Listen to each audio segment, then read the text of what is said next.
Este é o seu programa Evidências, sempre em busca de fatos que comprovem a veracidade da Bíblia Sagrada. Eu quero oferecer a você um curso bíblico inteiramente grátis. Escreva para nós. Nosso endereço é evidências@novotempo.org.br ou pelo correio, Programa Evidências, Caixa Postal 7, CEP 12.300-970, Jacareí, São Paulo. Ou ainda pelo telefone 0 operadora 12 21 27 31 21. Hoje vamos visitar o Egito.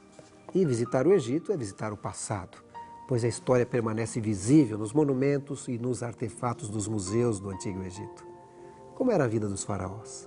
Como era a luta pelo trono ou a sucessão ao poder? Vamos conhecer um pouco da história desse povo que encanta a milhares de estudiosos e turistas todos os dias. Dr. Rodrigo Silva, especialista em arqueologia pela Universidade Hebraica de Jerusalém e professor do Centro Universitário Adventista, UNASP, Campus 2, nos acompanhará nesse passeio que desvenda um pouco do passado desse povo fascinante. Com vocês, Rodrigo Silva.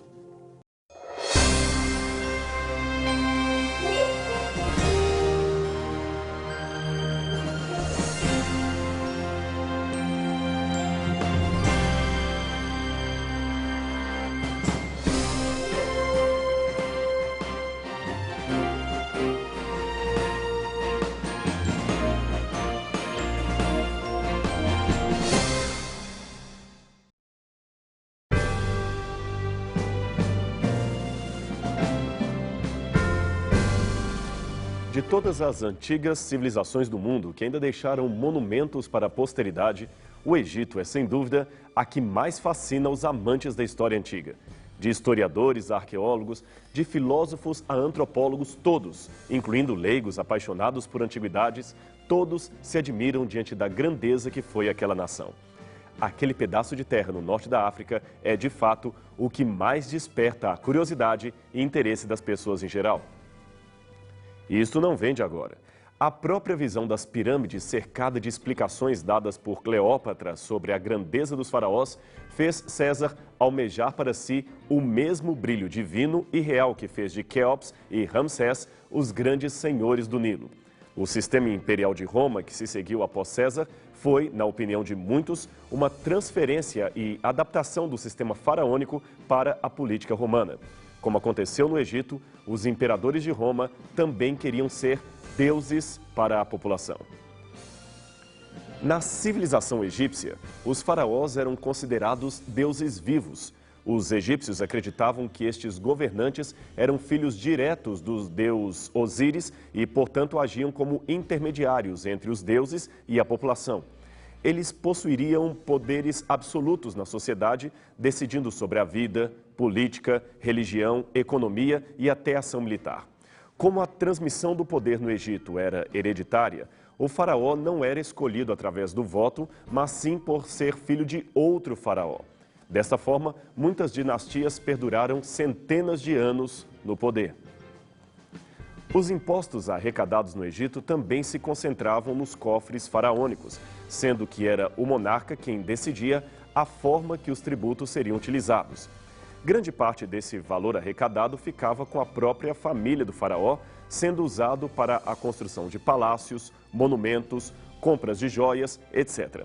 Outra parte era utilizada para pagar funcionários, como escribas, militares, sacerdotes, administradores e outros mais, e também para fazer a manutenção do reino. Ainda em vida, o faraó começava a construir a sua pirâmide, pois esta deveria ser o seu túmulo, aquele que guardaria o seu corpo após a morte. Como os egípcios acreditavam na vida após a morte, a pirâmide servia para guardar em segurança por toda a eternidade o corpo mumificado do faraó e seus tesouros.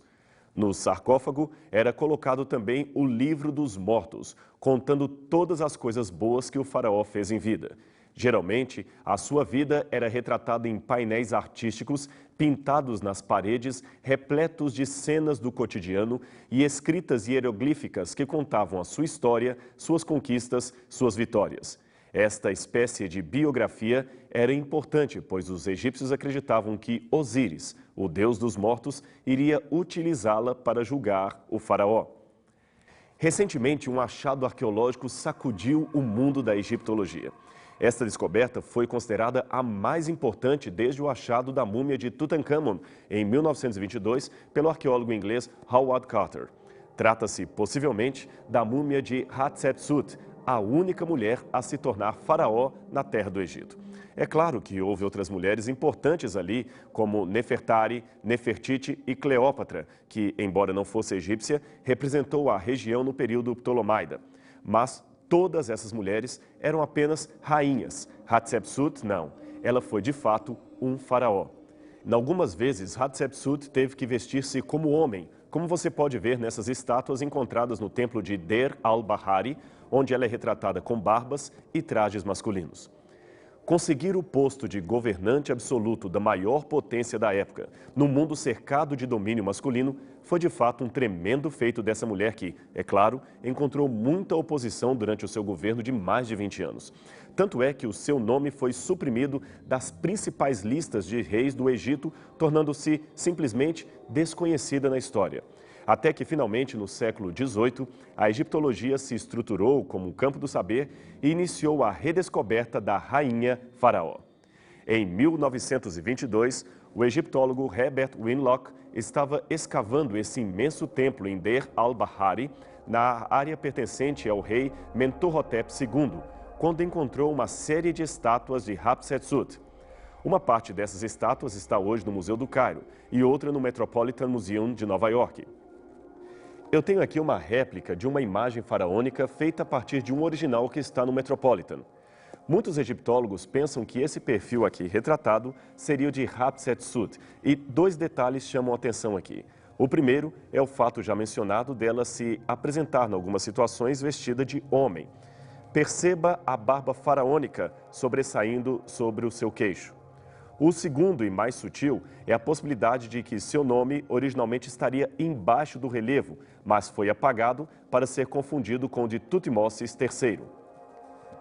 Esse artefato foi descoberto num uso secundário nas fundações de um templo inacabado do período de Ramsés e que teria sido construído na mesma região de Deir al-Bahari. Hatshepsut foi realmente uma mulher de muita garra. Mas antes que continuemos a sua história e entendamos como ela subiu ao poder, vamos voltar à descoberta de sua múmia. Aqui você vê as primeiras imagens divulgadas depois que peritos confirmaram a identidade do corpo mumificado como sendo de Hatshepsut.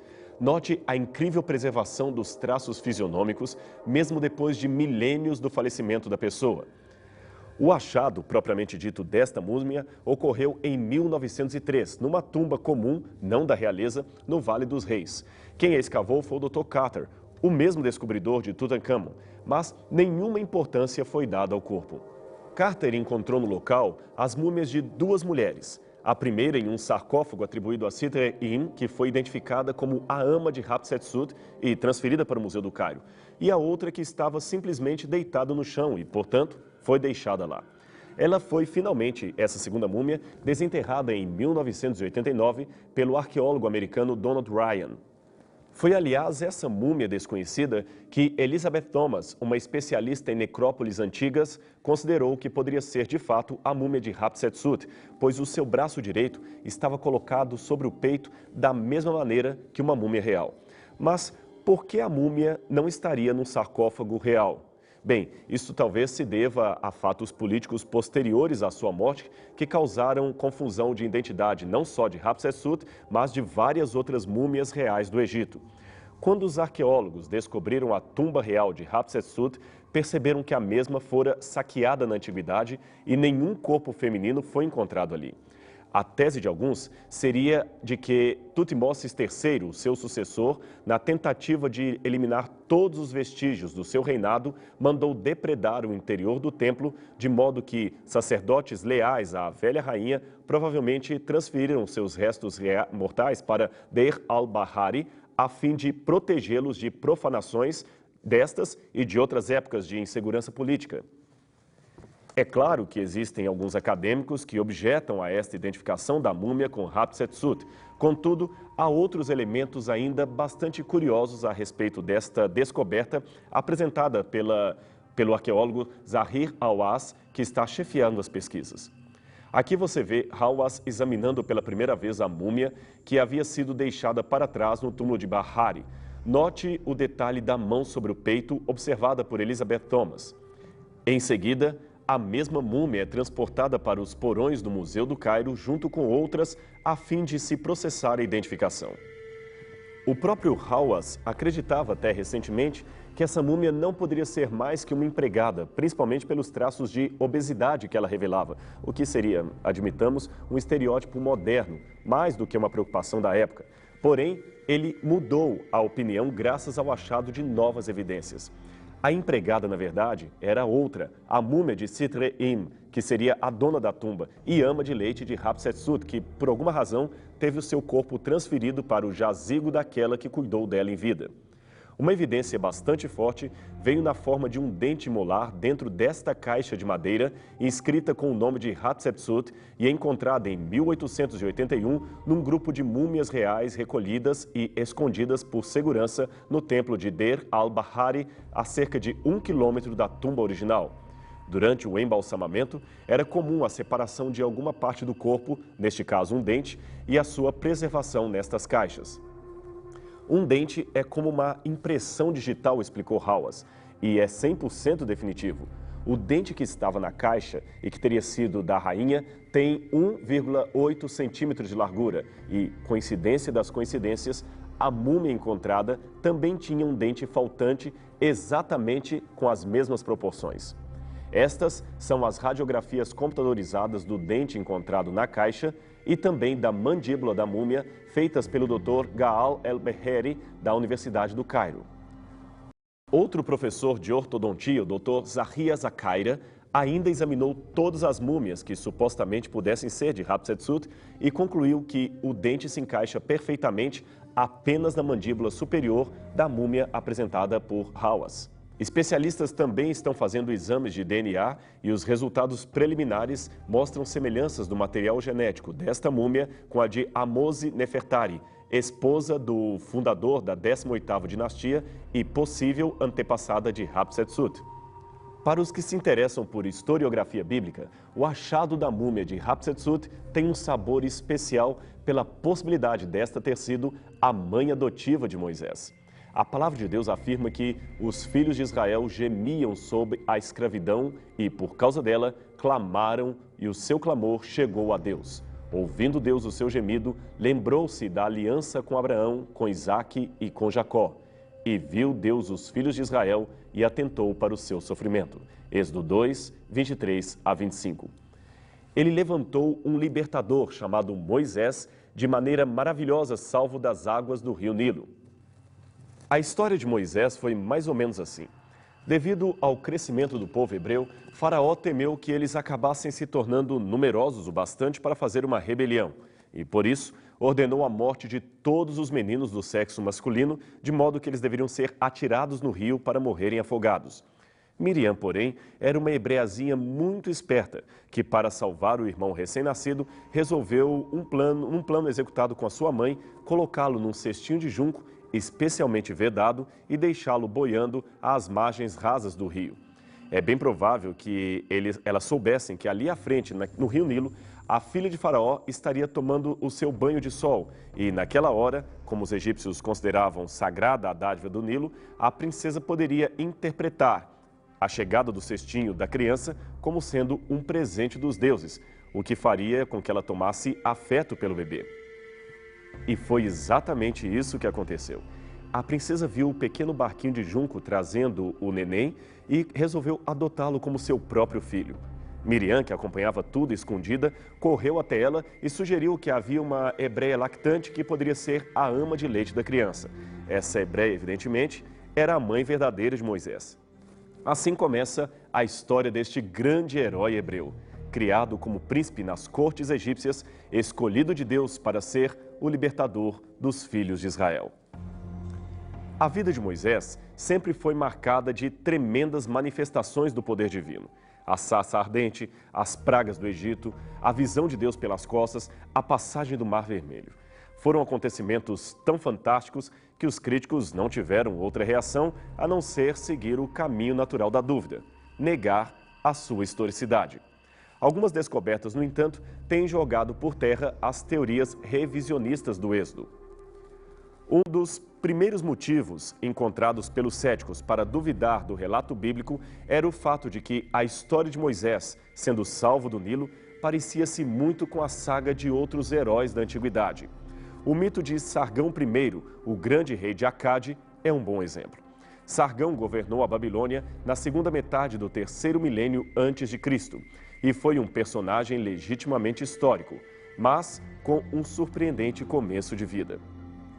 A semelhança entre o relato do seu nascimento e a narrativa bíblica acerca de Moisés foi tão evidente que alguns concluíram não se tratar de mera coincidência. Este tablete de argila encontrado no Iraque traz um interessante trecho do seu nascimento. Ele diz: Sargão, o rei poderoso de Agade ou Acade, sou eu. Minha mãe era humilde. O meu pai não tive oportunidade de conhecer. O irmão de meu pai vivia nas montanhas. Minha cidade é Azipanu, que está situada na ribeira do Eufrates. Minha mãe me concebeu em secreto ela me deu à luz. Ela me colocou num cesto de juncos e fechou a tampa com betume. Ela me colocou no rio Eufrates, que não me submergiu. O rio me levou boiando até aqui, o regador das águas. Até recentemente, muitos entendiam que este mito seria o texto original que inspirou escribas judeus a criarem uma lenda de um herói hebreu. Afinal, é fato conhecido que em 587 a.C., os judeus foram levados cativos para a Babilônia. Ali eles poderiam ter conhecido a história de Sargão, que foi acrescentada à história de Moisés após o fim do cativeiro, em 537 e 536 a.C. Mas, se provássemos que a história original não vem da Babilônia e sim do Egito, isto mudaria tudo. Afinal, se o texto bíblico for o reflexo de um mito babilônico, este deverá ser, obrigatoriamente, o direcionador literário de seu conteúdo. Logo, devemos ir direto ao texto hebraico e descobrir que cultura está por detrás de sua trama, a babilônica ou a egípcia. Respondendo a esta problemática textual, o egiptólogo James Hofmeyr, da Trinity International University, em Illinois, Estados Unidos, e autor do livro Israel no Egito, demonstrou, numa pesquisa recente, que, ao contrário do que se esperava, o pano de fundo do Êxodo não é nem de longe o reflexo das mitologias babilônicas. Seu texto original encontra-se permeado de antigos termos técnicos egípcios que não faziam parte do vocabulário hebraico, muito menos do babilônico usado durante e após o exílico. Palavras-chave da trama como cesto, junco, papiro, linho, ribeira, etc., são inquestionavelmente egípcias, e não era de se esperar que um escriba judeu do cativeiro as conhecesse tão bem. Principalmente nessa época, a língua egípcia já havia sofrido modificações profundas, especialmente na escrita, e muitos desses termos estavam, durante o cativeiro, em desuso. Logo, a familiaridade do autor sagrado, do autor do Êxodo, com essas palavras, demonstra que ele só as poderia ter conhecido durante um momento em que viveu nas cercanias do Nilo, num período e tempo muito distantes do cativeiro. De todas as palavras, no entanto, nenhuma oferece maior pista do que o nome do herói em si. Moisés, longe do que deveria ser caso se tratasse de uma lenda semita, não é um nome hebreu, mas egípcio.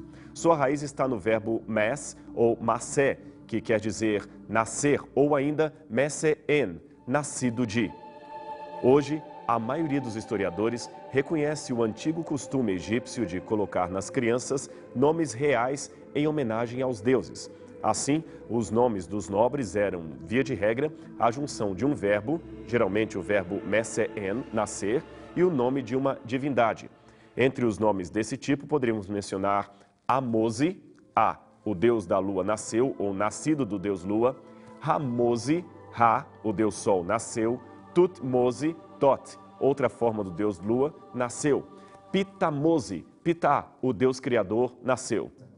Assim, é possível que a omissão do nome de uma divindade egípcia no nome de Moisés se explicaria provavelmente pelo fato de que ele renunciou ao culto idólatra quando atingiu a maioridade. Por isso, seu nome ficou sendo apenas Mose, ou Moisés, sem o complemento divino que talvez existiu na sua infância.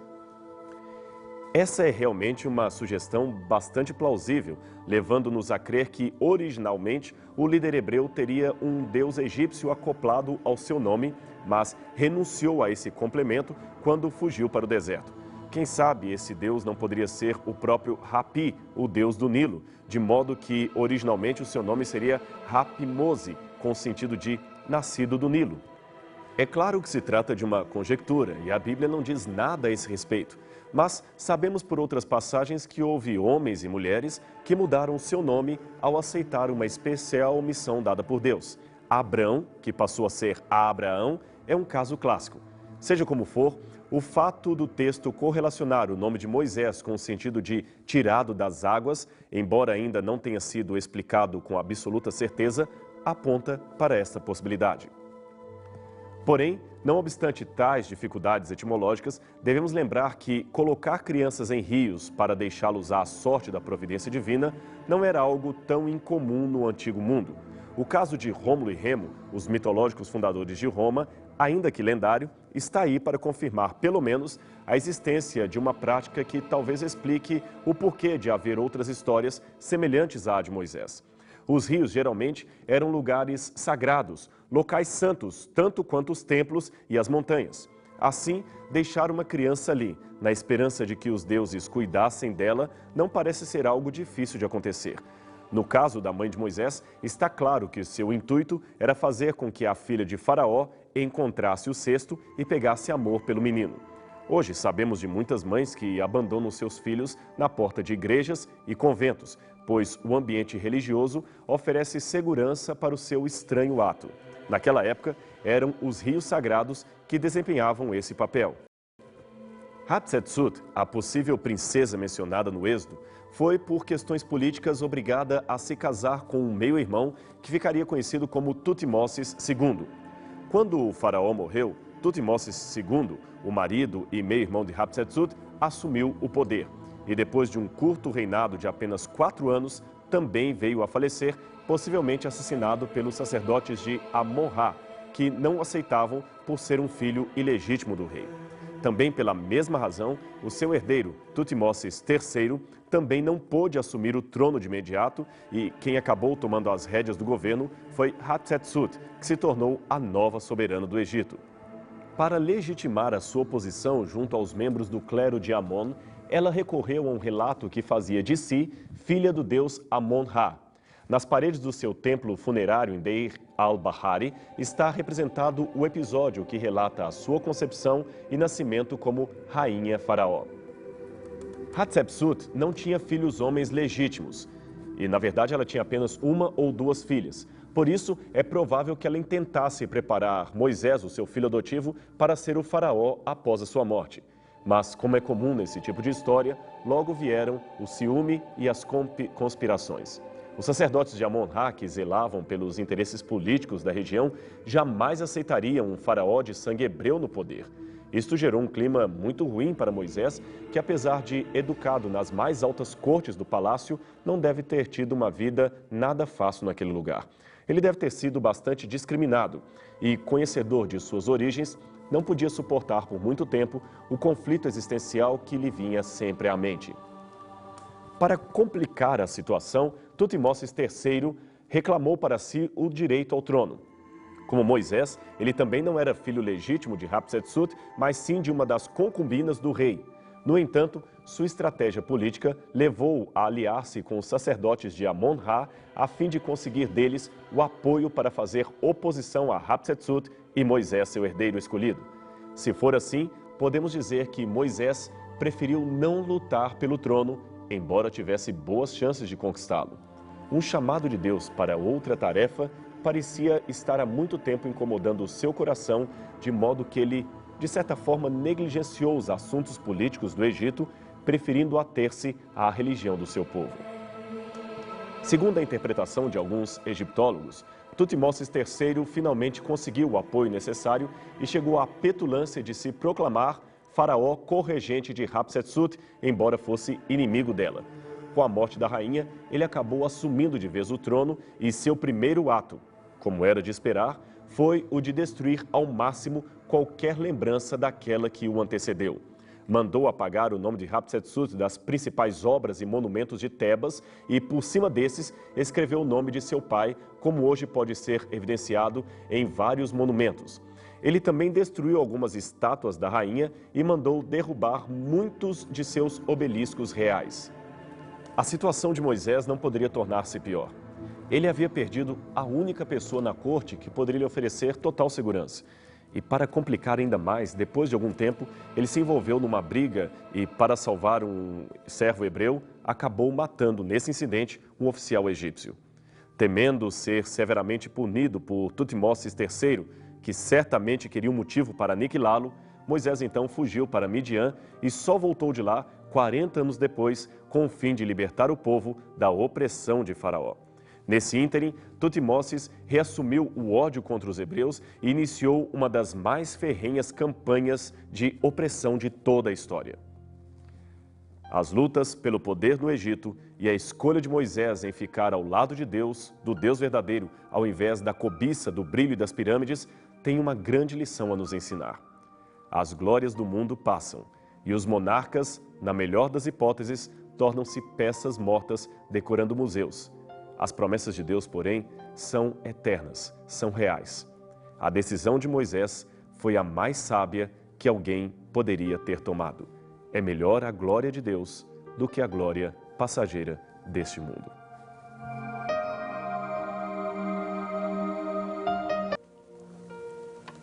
Infelizmente, só sobrou as ruínas de um passado glorioso.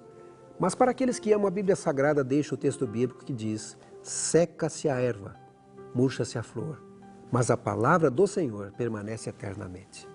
Por isso, se desejar receber gratuitamente o nosso curso bíblico, escreva para evidências@novotempo.org.br ou Programa Evidências, Caixa Postal 7, CEP 12.300.970, Jacareí, São Paulo. Ou nos ligue pelo telefone 0 operadora 12 21 27 31 21. Próxima semana voltaremos com mais um programa Evidências, o programa que busca fatos que comprovem a veracidade da Bíblia Sagrada. Até lá!